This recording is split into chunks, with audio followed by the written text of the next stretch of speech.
Hey everybody, it's Mr. N here. We're going to do these warm-ups that are for PM47 that I had asked you to do. And I am taking responses as you guys sent me the voice messages. So here we go for number 1. Ethan has that answer for us, and The answer for number 1 is 3 root 10. nice job, Ethan. That's 3 root 10 for number 1. Okay, moving on to number 2. Brian has that one for us. The answer to number 2 is 2 root 3 over 3. 2 root 3 over 3, and that is correct. Nice job. All right, on to number 3.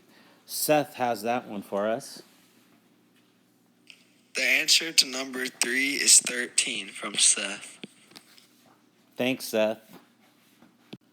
Okay, let me do the setup on a couple of these. For the geometric mean one, for number 1, we know we want to put x's right there, and then you'll put 6 and 15. For simplest form, you just want to multiply the top and bottom by root 3 over root 3.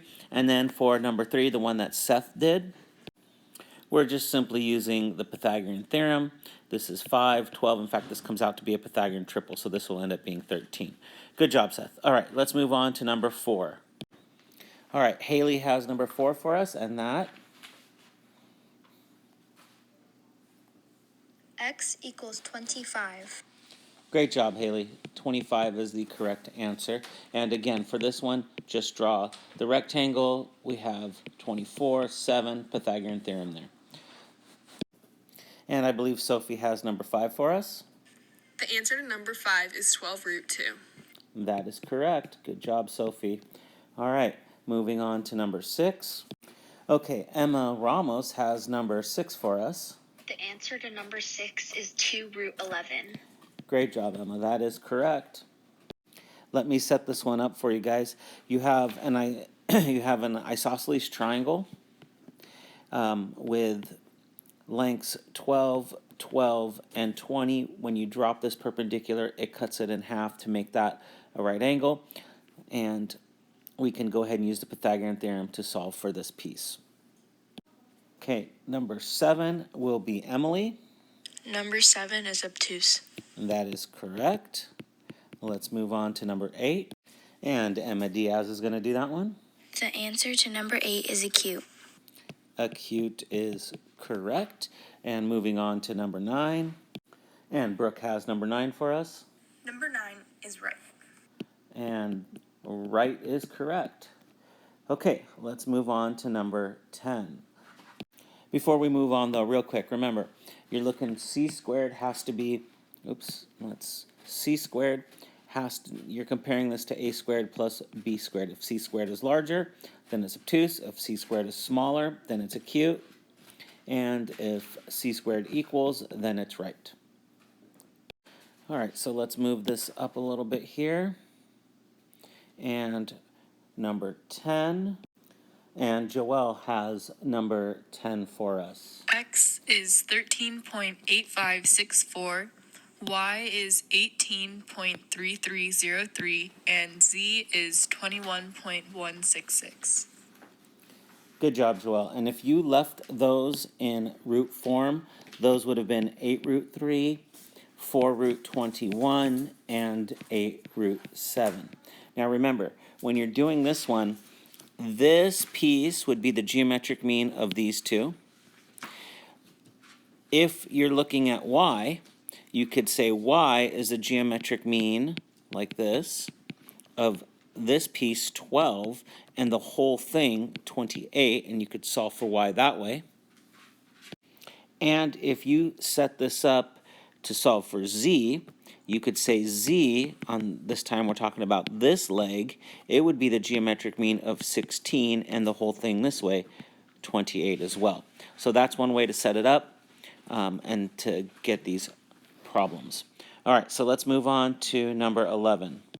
And Carlene has that answer for us. X equals 7 and Y equals 7 root 3. Great job, Carlene. Those are correct.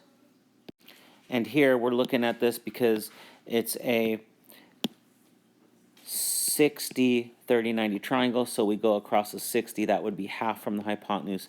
Over here we multiply it by the square root of 3.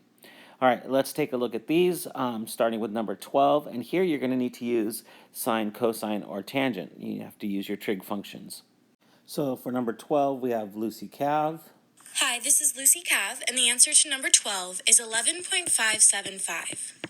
Nice job, Lucy. And we can set this up.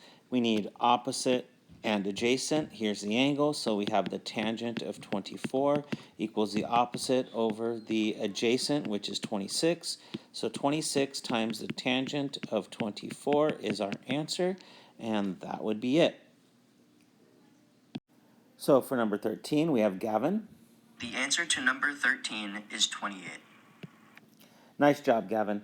Now, I know it said over here to round to the nearest integer. If we set this up, we would have the opposite over the hypotenuse, because here's our angle, so we would say the sine of 62 equals the opposite, which is x, over the hypotenuse 32. So 32 times the sine of 62 is x, and if you took this out to a couple decimal places, it would be 28.25. So that's what that one would be. Okay, for number 14, we have little z. Little z, what's the answer to 14?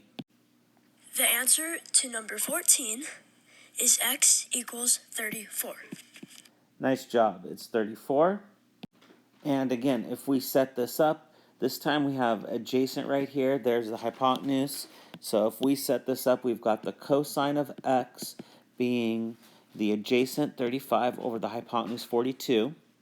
So you would need to do the inverse cosine of 35 over 42. Matthew, stop making noise in the background. Would be your x. And then if you take this out, yeah, my child is pouring Cheerios. If you take this out to a couple places, it would be 33.557. So rounding it up because they said to do that, but I want you guys to keep it to at least 3 to 4 decimal places. All right, so moving on to number 15, and Will has this one for us. Number 15, x is approximately 33.6901 degrees. 33, that is correct, 0.6901 degrees. So approximately 33.6901 degrees. And the way we do this is, here's the x. We need the tangent of x to be 4 over 6. So the inverse tangent of 4 over 6 is how we isolate the x. And that comes out to be 33.6901. All right, thanks everyone for sending these voice messages. This is an excellent, excellent warm-up to study, to prepare for all the things you need to know for this chapter. It has a little bit of everything. The only thing it doesn't have that we continued on is with the law of sines and the law of cosines. So thanks for watching, guys. Good luck with your geometry.